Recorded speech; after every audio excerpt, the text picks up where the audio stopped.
ভালোবাসা পাবেন।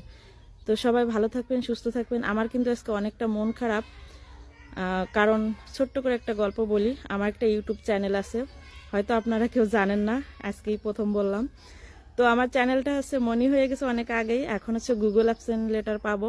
তো আমার আইডিটা হচ্ছে কেউ একজন হ্যাক করেছে, আমার পাসওয়ার্ড টাসওয়ার্ড সব কিছু চেঞ্জ করে ফেলছে। তো সেই সব নিয়ে একটু টেনশনের ভিতরে আছি, তারপরেও আপনাদের আমি সাপোর্ট দিচ্ছি, ভরপুর সাপোর্ট দিচ্ছি। আমার ভিডিওতে যারা কমেন্ট করে আমি কমেন্ট ধরে ধরে সবাইকে সাপোর্ট দেওয়ার চেষ্টা করি, ইনশাল্লাহ দেব। তো সবাই আমার জন্য একটু দোয়া করেন, যাতে আমার আইডিটা যেন আমি ঠিকঠাক মতন পাই। আমার খুবই কপালটা এতই খারাপ, আমার একটা টিকটক আইডি খুলছি, সেটাও অনেক ফলোয়ার হয়েছে, অনেক কিছু হয়েছে, কিন্তু সেটাও আমার বন্ধ হয়ে গেছে। এখন আমার ইউটিউব চ্যানেলটা নিয়ে অনেক মানে ঝামেলার ভিতরে আছি। তো সবাই দোয়া করেন যাতে আমার চ্যানেলটা যেন আমি ফিরে পাই। তো সবাই ভালো থাকবেন, সুস্থ থাকবেন। আল্লাহ হাফেজ, আসসালামু আলাইকুম।